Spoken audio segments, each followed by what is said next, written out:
암에 걸린 한노모는 자녀들이 병원에서 유산을 놓고 싸우는 것을 보고 눈물을 흘렸습니다. 결국 그들은 모두 돈에만 관심이 있습니다. 당시 저희 부부는 가게를 운영하면서 아이들을 키우고 하루하루 치열하게 살았습니다.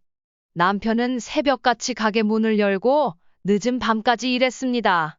세탁소 일은 결코 쉽지 않았지만 남편은 항상 웃으며 일에 매진했습니다. 저 역시 가게 일에 빠짐없이 참여했어요. 가끔은 남편과 제가 번갈아가며 아이들을 돌보기도 했지만 대부분 시간은 아이들이 혼자 있어야 했습니다. 아이들이 크면서 가게 수입도 점점 나아졌고 우리는 조금씩 여유가 생기기 시작했습니다. 작은 아파트 하나를 마련할 수 있을 만큼 경제적으로 안정된 시점에 접어들면서 아이들도 열심히 공부해 좋은 대학에 진학했고 나름대로 성실하게 직장을 다니며 자신의 자리를 찾아가더군요. 그런 아이들을 볼 때마다 가슴이 뿌듯했고 저와 남편이 평생 노력해 이룬 성과를 느낄 수 있었습니다. 그런데 제 건강이 나빠지면서 상황이 달라졌습니다. 암 진단을 받고 수술을 받은 후 더 이상은 세탁소 일을 하기가 힘들었습니다. 남편이 모든 일을 도맡아 했지만 그의 체력도 한계에 다다랐습니다. 결국 가게를 정리하게 되었고 이제는 집에서 편히 쉬며 건강 회복에만 신경을 쓰고 있습니다. 최근에는 남편이 생전에 원하던 사회복지법인을 세워 저희가 모은 돈을 기부하고 보육원을 운영하기 시작했습니다. 남편은 세상을 떠나기 전 이 땅을 어려운 사람들과 나누고 싶다고 자주 말하곤 했죠. 그래서 저는 남편의 뜻을 이어받아 우리 땅을 사회에 환원하기로 했습니다. 그러나 이 결정을 두고 자식들과의 갈등이 생겼습니다. 아이들은 부모의 재산을 당연히 자신의 것이라 여기는 듯 했습니다. 큰아들은 제가 병상에 누워있던 때조차 저를 돌보지 않았고 막내도 마찬가지였어요. 제가 세상을 떠날 날을 예상하고 있는 것처럼 재산에만 관심을 두며 부모의 뜻을 이해하지 못하고 있었습니다. 아이들에게는 차마 말하지 못했지만 부모로서 씁쓸하고 외로운 마음이었습니다.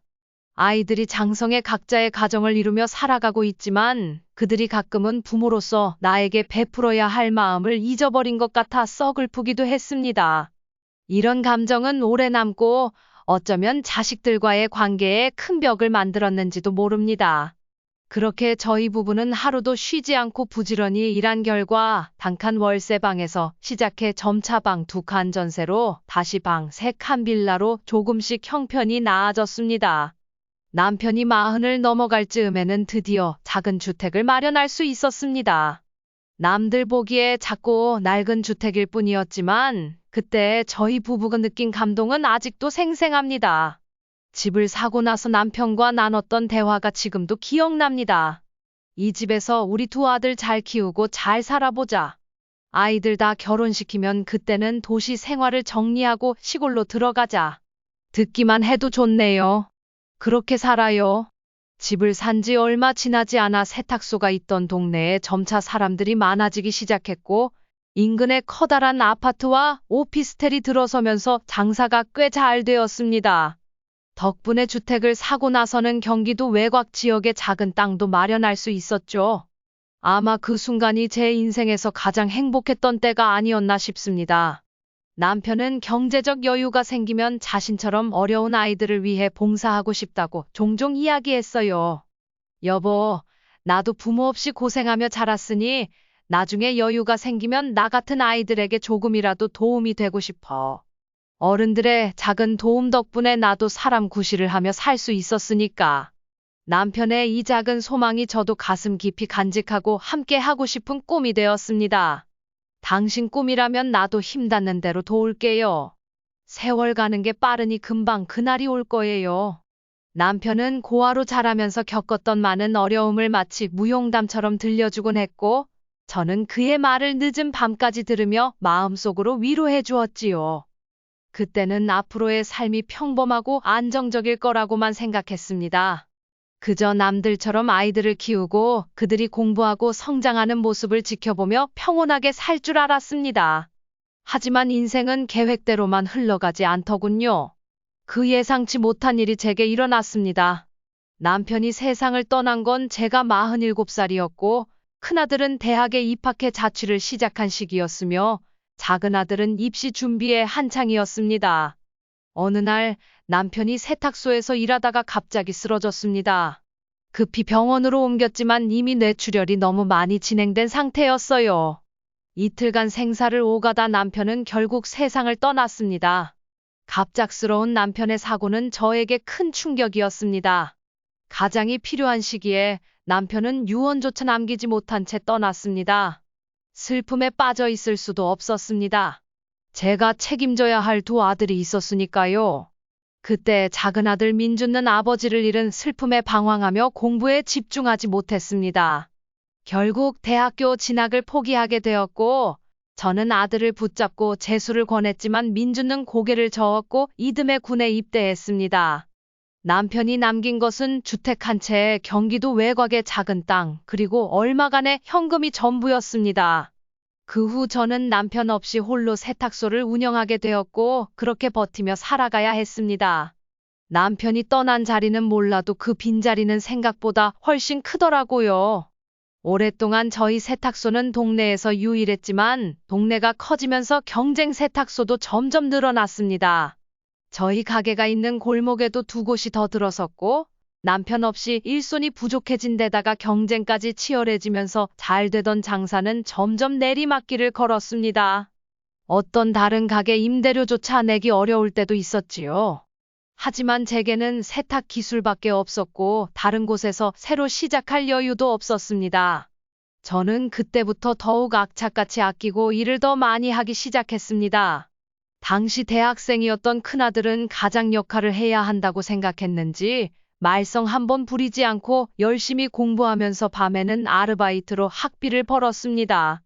큰아들을 보며 저도 더욱 열심히 세탁소 일에 매달렸습니다. 수선 일도 배워 세탁과 수선을 함께 하면서 매일 먼지를 마셔가며 늦은 시간까지 옷을 고치고 새벽부터 독한 세제에 손을 담그며 쉬지 않고 일했습니다. 다행히 정성스레 관리해주는 세탁소로 입소문이 나면서 매출은 조금씩 안정되기 시작했습니다. 그렇게 정신없이 지내다 보니 큰아들 승민은 무사히 대학을 졸업하고 은행원으로 취직했습니다. 작은아들 민준은 군대를 다녀온 후 인테리어 기술을 배우기 시작했죠. 각자의 길을 걷기 시작한 두 아들 덕에 가족은 안정적인 생활을 다시 되찾아갔습니다. 그러다 저는 남편과 처음 마련했던 주택을 팔고 아파트를 분양받았습니다. 남편이 세상을 떠난 지 꼭 10년이 되던 해였습니다. 큰아들이 취직한 후 얼마 지나지 않아 결혼할 사람이 있다며 여자친구를 데려왔을 때 저는 기뻤습니다. 인생의 큰 고비를 넘긴 듯한 기분이었으니까요. 하지만 아무리 며느리를 딸처럼 여긴다고 해도 고부 갈등이란 게 남의 일이 아니라는 것을 알게 되었습니다. 저희 집 형편이 여유롭지 않다 보니 큰아들의 결혼 때 집을 해줄 형편이 되지 않았고 큰아들도 입사한 지 얼마 되지 않아 돈이 많지 않았습니다. 그래서 제가 먼저 제안했지요. 엄마는 괜찮으니까 아파트 매매하고 전세로 들어갈 테니 신혼집 마련에 보태는 게 어떨까? 엄마는 작은 집에서 살아도 괜찮아. 그러나 큰아들은 저를 말렸습니다. 엄마, 지금 아파트 파는 건 손해예요. 나중에 얼마나 더 오를지 모르고 한번 팔면 다시 사기 어려워요. 걱정 마세요. 맞벌이 하니까 저희가 알아서 마련할게요. 아들이 알아서 한다니 고맙고도 미안했습니다. 평생 일만 했는데 결혼할 때 집 하나 못 해준다는 게 마음에 걸렸습니다. 큰아들의 여자친구도 같은 은행에 다니는 아가씨였는데 처음 인사 온 날 떨리는 손을 잡고 말했습니다. 내가 홀씨 어머니라 걱정이 많겠지만 너희에게 기대어 살 일은 없을 거야. 많이 도와주지 못해 미안하지만 너희가 행복하게 잘 살면 엄마는 더 바랄 게 없어. 그렇게 큰아들은 결혼을 준비하게 되었고 상견례 자리에서 사돈댁 부모님을 뵙게 되었습니다. 그런데 사돈께서는 생각보다 훨씬 더 걱정이 많으셨던지 대출받아 신혼집을 시작하는 것과 제가 홀씨 어머니라는 점에 대해 탐탁지 않아 하시는 눈치였습니다. 그래서인지 상견례 자리에서 큰아들이 쩔쩔매며 어색해하는 모습을 보고 마음이 무거웠습니다.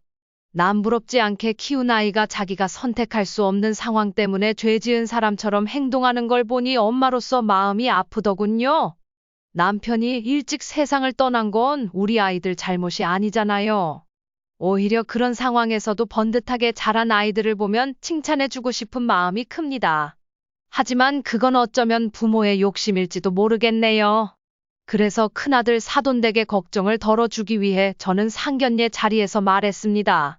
아이들이 모은 돈으로 집을 마련한다고 하니 저는 예단이나 혼수에 관여하지 않으려 합니다. 그냥 한복 한 벌로 만족합니다. 사돈께서도 그 말씀에 안심하시며 저희도 딸을 시집 보내며 맨몸으로 보낼 수는 없지요. 우리 쪽에서도 성의껏 준비하겠습니다. 하시더군요. 저는 아이들과 함께 살 생각이 없었고 세탁소를 계속 운영하며 경제적으로도 독립할 계획이라는 점을 확실히 전했습니다. 그러자 사돈의 얼굴도 한결 부드러워졌고 전세 마련을 위해 3천만 원을 보탰습니다. 그때 큰아들이 33살, 제 나이는 60이었으니 참 젊은 나이였지요. 두 아들을 결혼시키고 남편의 제사를 지내기 위해 모두 모인 날 각자 가정을 이룬 아들들과 며느리들이 나란히 앉아있는 모습을 보니 감회가 남달랐습니다. 남편의 영정 사진 앞에서 이렇게 속으로 말했죠. 여보, 당신 떠난 뒤 힘들었지만 아이들을 잘 키워내 이렇게 당신 앞에 인사를 드릴 수 있게 되었네요. 이제 큰 걱정 없이 하늘에서 우리를 지켜봐 주세요. 아이들이 장성하고 나니 제 삶에도 한가한 시간이 생겼습니다. 세탁소 일도 건강을 해치지 않는 정도로만 하며 품 안에 자식들이 떠나간 뒤에 외로움을 채웠습니다. 아이들이 바빠질수록 그 가정이 우선이 되는 건 당연한 일이지요. 저도 이를 받아들이며 며느리들과 거리를 두려 했습니다. 그런데도 며느리들에게 전화하면 어색해하는 기색이 느껴지더군요. 그래서 어느 날 며느리에게 한 달에 한 번이라도 주말에 내려와서 밥 먹고 가라고 말했습니다. 어떻게 지내는지도 궁금하고 얼굴도 보고 싶다. 고요. 제 의도는 한 달에 한 번은 꼭 오라는 뜻이 아니었지만 며느리는 다른 뜻으로 받아들였나 봅니다. 며칠 후 큰아들이 전화를 걸어왔습니다. 엄마, 앞으로는 와이프한테 내려오라는 전화하지 마세요. 저희가 알아서 갈게요. 며느리들이 요즘 시어머니가 오라 가라 하는 걸 싫어한다고 하더군요. 그때부터는 더욱 조심했습니다. 우리 집안의 행사는 남편 제사 하나뿐이지만 이제는 명절이나 어버이날 외엔 자식들 얼굴 보기가 어렵더군요. 이후 큰손주가 태어났을 때는 더욱더 기대가 컸습니다. 손주가 있으면 아이들도 자주 오지 않을까 했지만 오히려 큰아들과 며느리는 더욱 바빠져 얼굴 보는 날은 점점 줄어들었습니다. 그나마 제가 큰아들과 더 가까이 살아서 손주라도 봐주고 싶었지만 세탁소 일 때문에 쉽지 않았습니다. 그때부터 운동을 하고 취미를 가지려 노력했지만 몸은 젊은 시절부터 돌보지 않았던 탓에 점점 더 아프기 시작했습니다. 갱년기를 겪고 나니 소화도 잘 안 되고 살이 빠졌지만 나이가 들면 아프기 마련이라 크게 신경 쓰지 않았습니다. 다만 변 보는 게 점점 더 어려워졌을 뿐이었죠. 그러던 어느 날 혼자 마트에 갔다가 주차장에서 갑작스러운 극심한 복통에 쓰러지고 말았습니다. 쓰러졌던 당시 기억은 흐릿하지만 다행히 저를 본 누군가가 119에 신고해 주어 병원으로 이송될 수 있었습니다. 저는 그저 점심에 먹은 음식 때문에 쓰러졌나 싶었는데 병원에서는 극심한 복통의 원인이 있을 가능성이 크니 검사를 해보시라 며 권유했습니다. 평생 한 번도 받아본 적 없는 건강검진을 처음으로 해보았죠. 그런데 왜 하늘은 이렇게 시련을 주시는지. 건강검진 결과를 들으러 오라는 말을 듣는 순간부터 불길한 예감이 들었습니다. 그 예감은 어김없이 맞아떨어졌죠. 의사는 저를 보며 말했습니다. 명숙님, 대장암입니다. 암이 증상이 없어 진행된 상태였던 것 같습니다. 보호자와 함께 오셨나요? 제가 혼자 왔다고 하자 의사는 보호자와 꼭 같이 오라고 권했습니다. 저는 크게 동요하며 물었어요. 선생님, 큰 병인가요? 의사는 진지하게 대답했습니다. 치료를 바로 시작해야 합니다. 전이 여부를 확인하려면 정밀검사가 필요하고 직장 부분에서 암이 발견됐는데 상태가 좋지 않아 수술이 필요합니다. 항암 치료도 필수입니다. 충격에 휩싸인 저는 그저 머릿속이 새하얘졌고 병원에서 들은 내용도 전혀 이해할 수가 없었습니다. 머릿속엔 오직 아이들의 얼굴만 떠올랐고 아픈 엄마가 자식들에게 짐이 될까 두려운 마음이 컸습니다. 다행히 가입해둔 암보험이 있다는 것만이 저를 조금 안심시켜 주었죠. 병원에 입원해야 한다는 말에 아이들에게 연락을 해야 했습니다.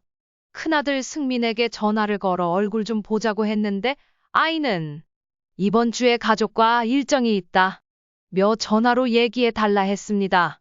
작은 아들도 주말에 시간이 나기 어렵다고 해서 결국 전화로 제 병에 대해 알리게 되었습니다. 얘들아, 너무 놀라지 말아라. 엄마가 대장암에 걸렸어. 아직 다른 곳으로 전이된 건 확인되지 않았지만 검사 후에 항암 치료와 수술 일정도 잡아야 해. 큰아들은 잠시 충격의 말을 잃더니 어렵게 입을 열었습니다. 엄마, 요즘 의료 기술이 좋으니까 너무 걱정 마세요. 이번 주에 민줄랑 연락해서 내려갈게요. 그렇게 주말이 되어 두 아들이 어두운 표정으로 집에 왔습니다. 저는 아이들에게 병원에서 들은 내용과 항암 치료 계획, 보험에 대해 설명했습니다. 치료가 가능하다는 말을 듣고 아이들은 다소 안도한 표정을 지었지만 항암 치료 때는 보호자가 필요하다는 말에 걱정스러운 표정을 보였습니다. 그 주말까지 저는 아이들에게 기댈 수 있을 줄 알았습니다. 아무리 치료가 가능하다 해도 암은 큰 병이니 곁에 가족이 필요했죠. 하지만 주말이 지나자 두 아들의 행동은 저를 실망하게 했습니다. 항암 치료에 함께 가달라는 말에 큰아들은 회사에 중요한 일이 있다며 작은아들에게 미뤘고 민주는 인테리어 작업을 여기저기 옮겨 다니는 일이라 바빠 쉽게 시간을 낼 수 없다고 했습니다. 어쩔 수 없이 두 며느리에게도 부탁해 보았지만 두 사람 모두 일정을 이유로 간병인을 고용해 주겠다고만 했습니다. 어머니, 남편에게 들었어요. 암이라고 하시던데 휴가 내는 게 쉽지 않아서 같이 못 갈 것 같아요. 대신 간병인을 고용해 드릴게요. 기분 나쁘게 듣지는 마세요. 큰 며느리의 말을 들으며 저는 마음이 씁쓸해졌습니다. 괜찮다. 간병인은 따로 고용할 필요 없어. 내가 거동할 수 있으니 괜찮다. 말은 이렇게 했지만 자식들이 아무도 시간을 내주지 못하는 현실의 마음 한구석이 씁쓸했습니다. 만약 남편이 지금 곁에 있었다면 얼마나 위로가 되었을까 하는 생각이 들었지만 떠난 남편을 후회해봐야 소용없는 일이죠. 이후 저는 혼자 항암 치료를 받으며 고된 시간을 보냈습니다. 항암 치료는 체력이 약한 사람에게는 참 힘든 과정이거든요. 자식들이 찾아오는 일은 거의 없었고 챙겨주는 이는 이웃의 친한 동생들 뿐이었습니다. 그들이 가끔씩 들러 식사를 챙겨주고 말벗이 되어 주었기에 버틸 수 있었죠. 그때 정말 가까운 이웃이 먼 자식보다 낫다는 말을 실감하게 되었습니다. 몇 차례의 항암 치료를 받은 후 다행히 수술이 가능하다는 소식을 들었습니다. 자식들에게 수술 날짜를 알리니 수술을 앞둔 전날 두 아들 부부가 병원을 찾았습니다. 담당 의사가 암의 상태와 수술의 난이도에 대해 설명하며 최선을 다하겠지만 쉽지 않은 수술이 될 것이라 말하자 자식들도 다소 충격을 받은 듯 보였습니다. 자식들은 그제야 저희 병세가 얼마나 심각한지 실감한 모양이었습니다. 자식이 아프면 부모는 대신 아프고 싶어 하지만 부모가 아픈 경우 자식들은 그렇지 않다는 것을 그때 깨달았습니다. 자식들은 잠깐 걱정하는 듯 하더니 이내 현실적인 이야기들로 대화를 옮겨갔습니다. 세탁소를 정리하는 문제부터 아파트와 남편이 살아있을 적에 사둔 평택의 땅에 관한 이야기까지 벌써부터 재산 문제로 논의하기 시작했습니다.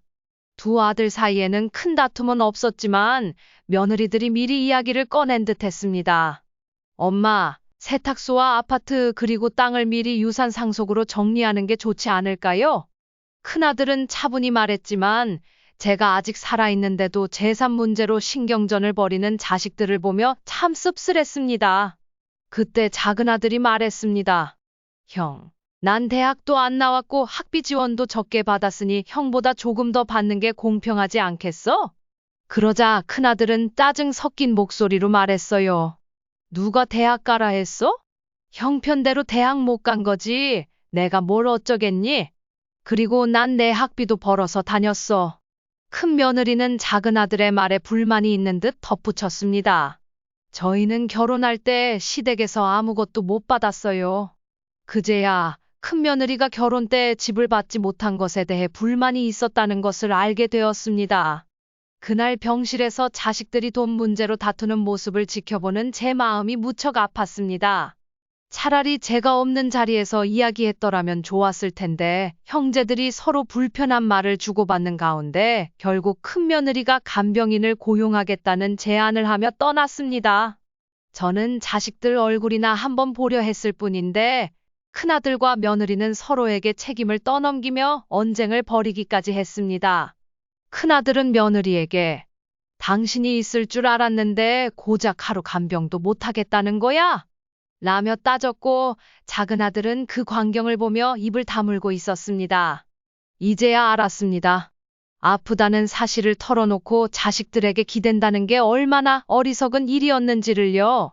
저는 조용히 자식들에게 됐으니 이제 그만 가거라 며 자리를 마무리했습니다. 두 아들은 어리둥절한 표정을 지으며 곧바로 반응을 보이더군요. 엄마, 지금 그 땅을 파는 게 가장 좋은 선택이에요. 저희도 어렵게 살고 있고요. 엄마도 그 정도는 이해해 주셔야죠.